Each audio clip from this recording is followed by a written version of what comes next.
Excellent. Excellent. Okay. All right. سلام رامین جان. سلام مهران جان. چطوری؟ عالیش. تو چطوری؟ خیلی خوب. صدا منو میشنوی؟ آره perfect. عالی عالی. Excellent. آره امروز چی هست؟ It's 15th امروز of August. is the 13th of August 2023. I was close. Yeah. I was close. Well, how's the new job going? Oh, Are you pleased with it or what? The new job.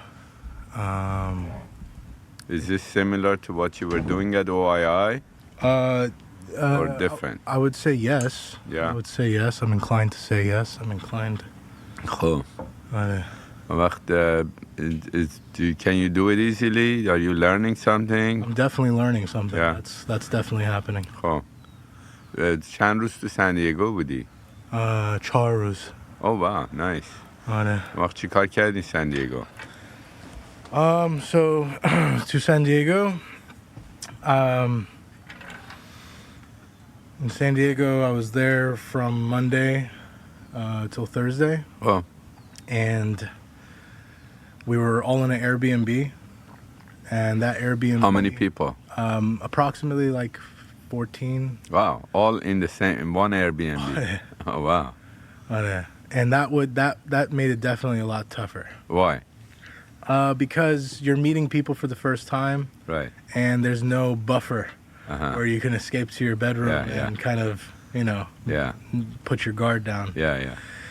And anyways, the overall is that,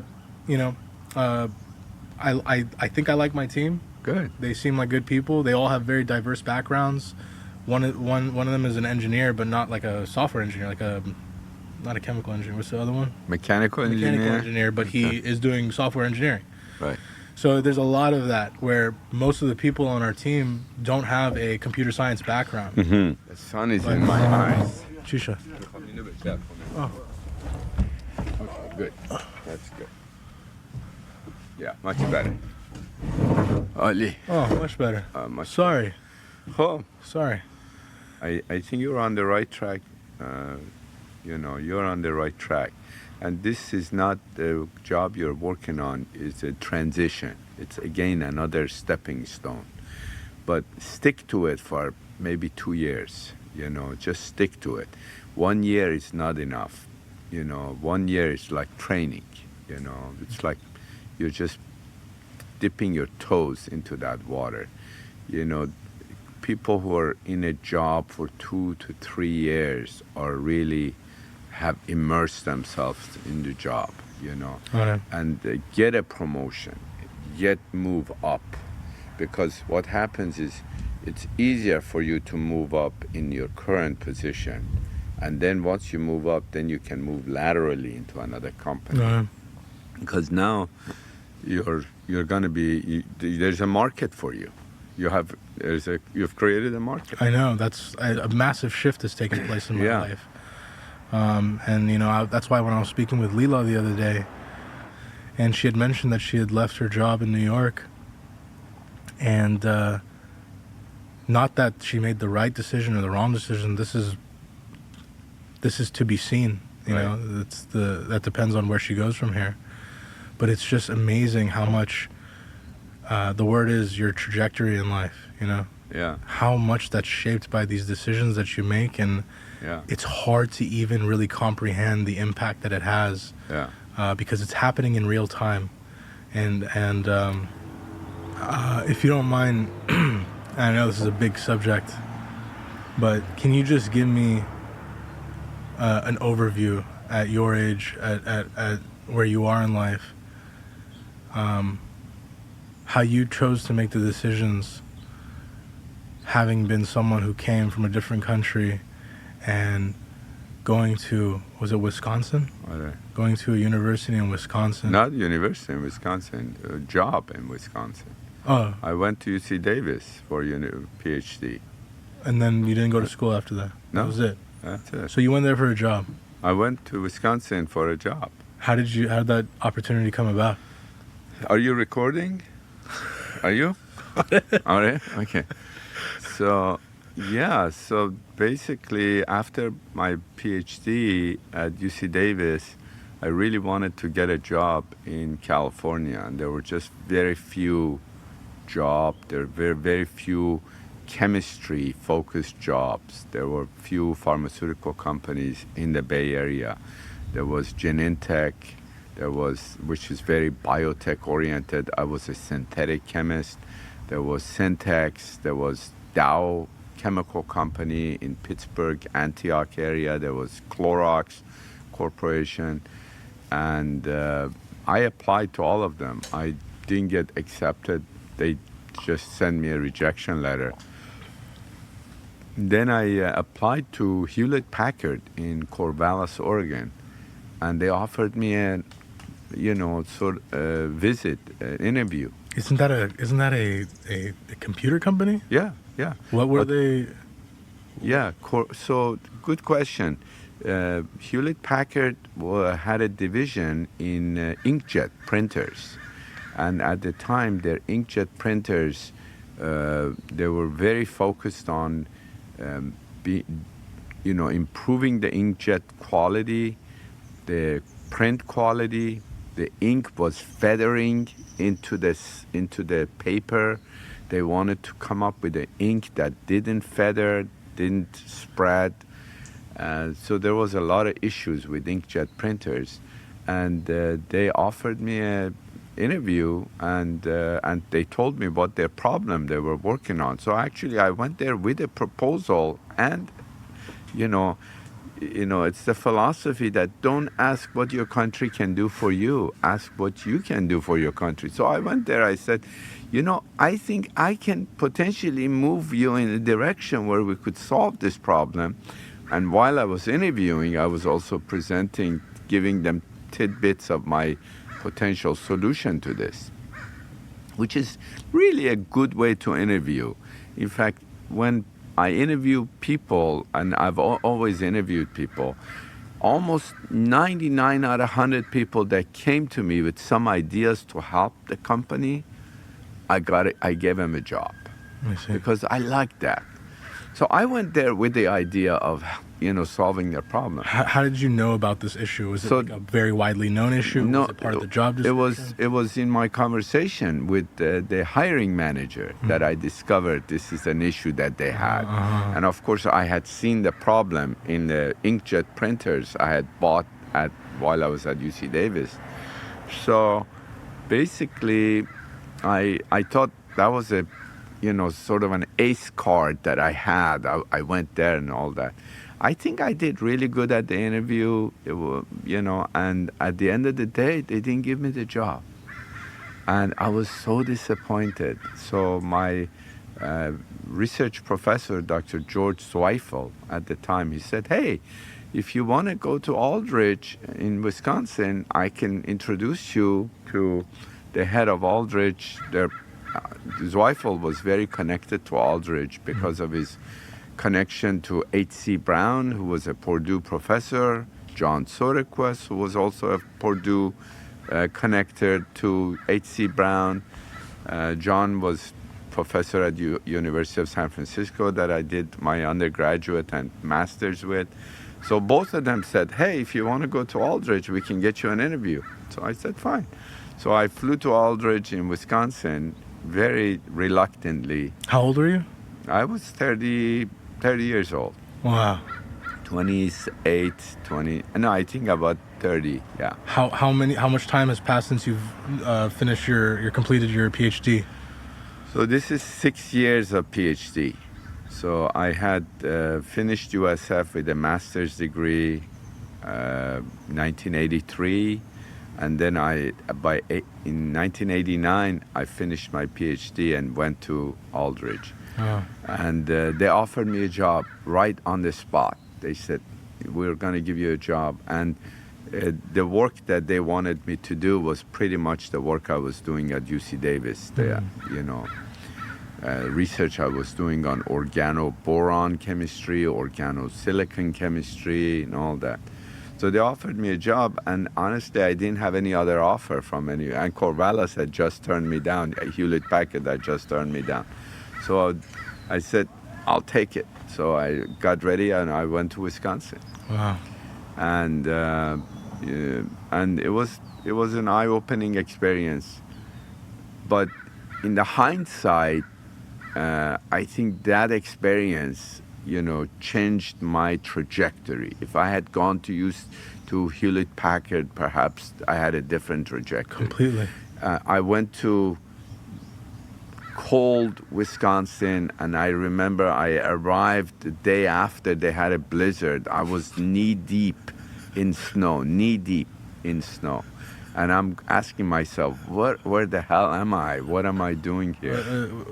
Afshin Jun was in San Francisco at this time? Afshin Jun was, I think, they were still living in Sicilia. And Bubu and Iji Jun? Bubu and Iji were also in Sicilia. Here. They're already here. Yeah, they're all here. So you left your family? I left my family. I went to 89. Everybody was here. Afshin, Iji, and everybody came to United States. I mean, Iji and Bubu and Kathy came 1983. Mm-hmm. In 89, I went to Wisconsin alone. And believe it or not, I had 2 weeks of vacation at Aldrich. They gave me 2 weeks, annual 2 weeks vacation. Isn't that standard? That's a standard. Okay. But I used to come here 2 days. I was just metering it. I would come in Thursday night, and I would be here Friday, Saturday, and then I leave on Sunday to go to Wisconsin, back to Wisconsin. So every time I came to the Bay Area, I said, wow, I'm on vacation. Eventually, after many years, when I finally relocated to the Bay Area with Faraday, and we were living in Foster City, I told Faraday, I used to come here for vacation. Now I'm here on vacation every day, I honestly felt like that. How many years was it that you were in Wisconsin? So I was in Wisconsin for 2.5 years. Okay. And then I got a job. I was offered a position at Rhone-Poulenc Rohr, a pharmaceutical company. Rhone-Poulenc Rohr was makers of Maalox, Asmacort, Nasacort, Taxotere, Taxol, a lot of chemotherapeutic drug, cancer drugs, asthma drugs. So I went there to work on their asthma medication and new asthma medication. And the code name for the drug was RPR 101908. I still remember that. And I worked on that compound. And I was there again 2.5 years. And then from there, I got a job offer at 2 companies, one in Foster City, another one in Aguron Pharmaceuticals in San Diego. And they both offered me a job, but I took the one that was closer to home, Foster City, Applied Biosystem, and I never regretted it. It was a DNA chemistry company, biotech, DNA, instrument, diagnostic type company. So I took a job. I was doing essentially chemistry of DNA and phosphoramidite. And I was recognized as the Scientist of the Year at Applied Biosystem in 1996 amongst 1,200 PhDs. I had a flash of genius in figuring out a problem, and they gave me the award. Amazing. And I solved a very important problem for them. That year, I also invented EcoFunnel. While I was at Applied Biosystem, I recognized there was an issue in the lab, a problem that I knew existed for many years. We were evaporating solvents into the atmosphere, and I decided to come up with a product, and I worked on it during my lunch hours, during my evening hours, day and night. I was working on EcoFunnel outside of the work. And this is you're at Foster City at this time? This is in Foster City. And you're married already? I'm married. Faraday is actually, because we're going to have a family, and I wanted Faraday to stay at home and be a mom, we decided that maybe she should learn how to do electrolysis. and they were charging like 80, 90 bucks an hour. And she said, maybe I should learn that and do that at home That's while a lot of money kids back were then. growing up. Yeah. Even back then compared to now, yeah. 70, 80 bucks an hour. That's crazy. So she actually went to the school. She got her license to do electrolysis at home. So when we're in San Francisco, I'm working at Applied Biosystems. She got her license. Then we had Anahita, and she was actually doing electrolysis while Anahita was a little baby. But we also had a babysitter. So while she was doing electrolysis, we had a babysitter, and she was working. So she made a little bit of money. But this is still doing at that. Foster City? This is now in San Francisco. This is now San We Francisco. moved from Foster City to Cecilia. And while in Cecilia, Anahita was born. I'm sorry, I want to, just because I don't know anything Yeah. beyond the name of EcoFunnel, and I know what it does, but why is that a problem? Can you tell me why solvents evaporating into the air is a problem? Yeah, so basically, traditionally, when you're working in the lab, organic synthetic chemistry, you're generating a little bit of waste, usually volatile organic compounds. Acetone, you generate a little bit of waste in ether. Dichloromethane, these are very volatile, toxic, sometimes flammable, sometimes not, but hazardous to the environment, and they evaporate. And you put it into the fume hood. Fume hood is, you work in a fume hood to protect yourself. There's air that's blowing. Sorry, in college, I remember in my chemistry classes, there's like this huge It's a box. and It's a huge box. You put whatever the stuff you're doing Put in there. whatever it's you're venting. doing, stuff in venting, and okay. the purpose of it is to protect you, so that if there is vapor, It goes you up. don't breathe it. It goes up into the thing. Okay. So it's okay if you work on something occasionally and it evaporates, but it's not okay if you put chemicals there and then let it evaporate all the time. Why? Because you shouldn't be doing that. The fume hood is for occasional protection of you when you're working. But when you're not working, it's not the purpose of fume hood. It's not an evaporator, because air flows through it so fast. If you put a glass of water in a fume hood, a glass of water boils at 100 degrees Celsius. You put this in, after a few hours, half of the water is gone. Is that a bad thing? No, water is okay. Yeah, Water I'm is saying safe. in terms of the chemicals that you're working with. Now, if you're putting in chemicals, if you like dichloromethane, it goes into the atmosphere. It goes into the stratosphere, and there, with the sunlight and everything hits the dichloromethane, you generate radical compounds that then mess up the ozone layer. They mess up the atmosphere. So basically, and there are also lots of hazardous chemicals that the fume hood pulls up, and then sometimes brings it back into the building through the clean air that comes back into the building. So we knew that's a problem. We didn't have to do that. And the safety people would come and say, oh, you got to close this lid of this on the bottle. People put a funnel on top of a bottle and let it evaporate. In fact, one of my colleagues at Applied Biosystem, he had a big glass of a jug of waste. For a week he was gone camping. I marked his bottle. When he came back, I said, hey, Jack, let me show you something. When you left, the level of your liquid was here. Now it's over here. Everything has gone into this great environment. You were camping, it's gone. He said, oh, it's not a big deal, and that was how chemists generally looked at it. It's not a big deal, a little bit of chemical. The problem is when you add the number of fume hoods and the number of people, number of chemicals. So I actually did a study at Applied Biosystem. In a 10-day or 11 days that people were not at work during the holidays, I went and marked everybody's bottle that was left open. Okay, and the day before people came back in January 2nd, I went and marked it again, and I measured how much loss we had.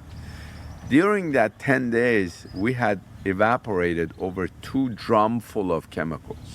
2 drum. It's like each drum is 55 gallon. Where did they go? Went into the atmosphere. So I shared this with the management team at Applied Biosystem, and everybody was, oh my God, that's not good. That's not good. We should do something about it. I said, guess what? I have a product. I have invented a product at Applied Biosystem. And Applied Biosystem should have actually said, hey, we should patent this ourselves, because I had done it at Applied Bio. But then they said, no, I went to the patent attorney. They said, oh, just go patent this yourself. This is, we don't need another patent. Patents are expensive, It costs $10,000 to file a patent. Really? Yeah. File a patent and prosecute a patent, all of that, it could go as high as 40, 50,000. Wow. Depending on how many countries you want to file your patent Wow. in and so forth. So I went and ended up filing a patent, and then Applied Biosystem bought the first batch of EcoFunnel that I made in Cecilia Street, and we got the business started in the basement of Cecilia Avenue, 2206 Cecilia.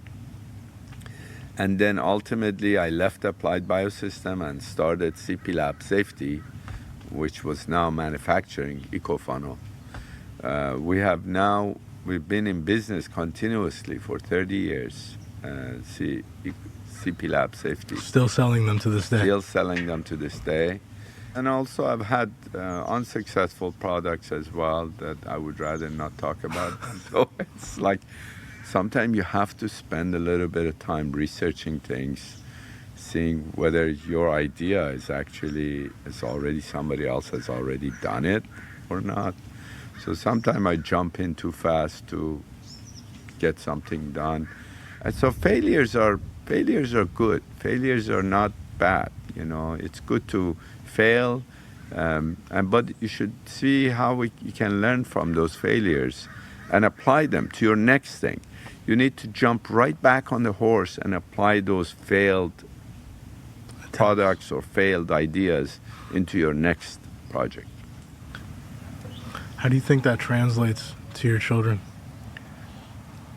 They're at a pivotal age right now. Anahita just got married.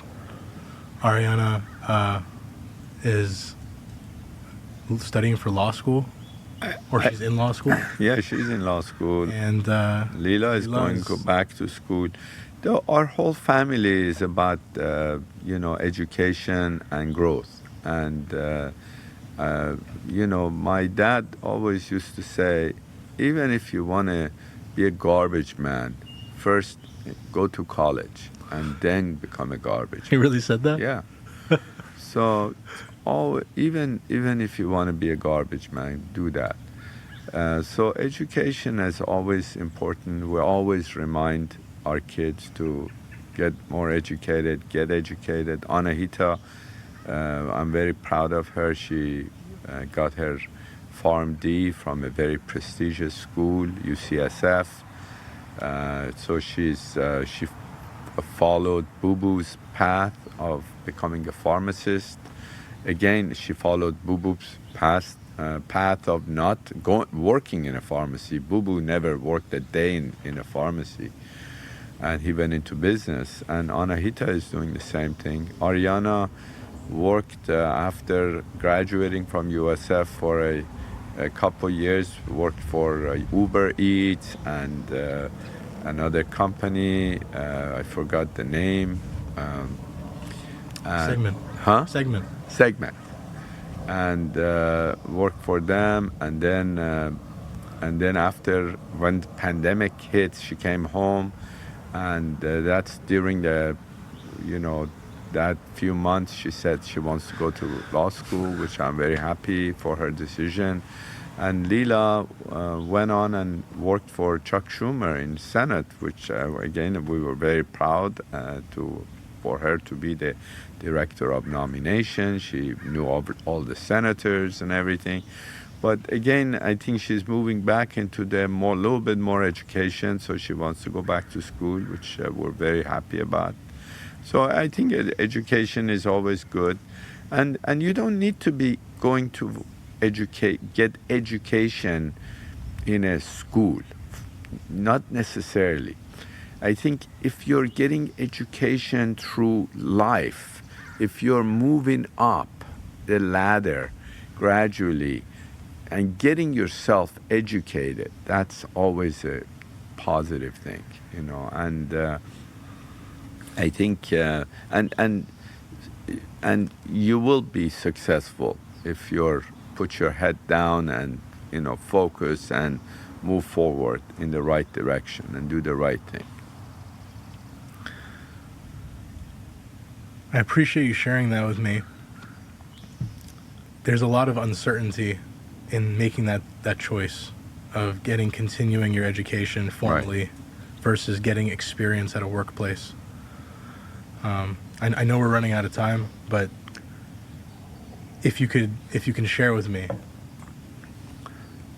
I know that education's valuable.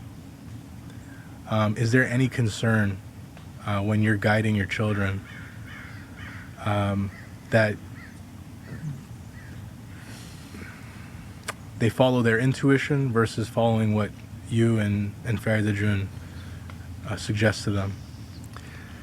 I think for the most part they follow their own intuition. We are not very forceful parents saying, you got to do this, you got to do this. This is one way to skin a cat. Here's another way to skin a cat, and there are many ways of reaching to the destination. You can, if you want to go from here to LA, you can take multiple freeways, some faster, some slower, some more scenic. That's how life is, And I think as long as you are heading toward a destination, I think that's more important.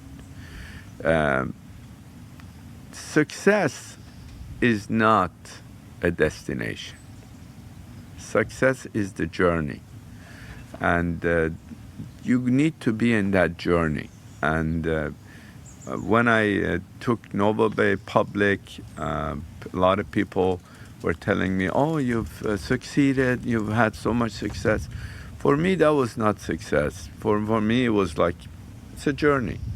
And it really has been a journey. And people come to me and say, oh, you're very successful. I don't think I am, Success is a matter of opinion, For Jeff Bezos, multi-billionaire, maybe he still doesn't feel success. He's still reaching up and up and up. I think if you look at it as a journey and you want to be on the right journey, right path, and feel good about that journey and be happy about that journey, I think that's really what matters. And if you think you're on the wrong path, wrong journey, change it. Change it. If you think you're going to LA through streets of El Camino Real and you think this is too much traffic, I'm going crazy, well, take Highway 101. If you think that's too much traffic, take Highway 5. Don't be afraid to change course. Change. I think as you get older, change is more difficult. Change, yeah. And committing or shifting away from the route in which you've committed to is somewhat it's more challenging as you get older. It's kind of like making a prototype. You need to keep trying. As long as you're in trial, trying, you're not. Somebody said many years ago, you can never fail if you don't quit. The moment you quit is when you fail. But if you never quit, you've never failed. So if you continuously changing things, you cannot announce that this was a failure. A body at rest stays at rest. A body in motion stays in motion. Yeah. So it's basically just continuing your actions, continuing your activity, because it's being completely stagnant. That's the problem. Right. Moving in a direction is the key. You got to move the direction, and hopefully it's it's kind of like that journey to LA. You can take many different paths, and you need to be on a path that you're comfortable. There's no right path. It needs to be the one that you're comfortable with. Sometimes you say, well, you know what, I'd like to be driving Highway 1, which is more scenic and more relaxed. Sometimes you go like Highway, El Camino Real. I want to look at all the shops and I want to stop lots of places and, Sometimes you say, no, I just gotta go Highway 5 and I don't mind going through deserts and this and that to get to LA. So life is like that, in many ways. The main thing is, if you think you're going to LA, you better not be going towards Seattle. So you just want to move in that direction. Orient yourself properly in the general direction. In the general direction, yeah. And move toward. And you may never get to LA. It doesn't matter. You see? As long as you're on that path, you're good. You see? LA may not be reachable, but you're on the path. So I feel success is like that. Success is a path, is not a destination. Thank you. Merci. Thank you. I love you. I love you too. Okay.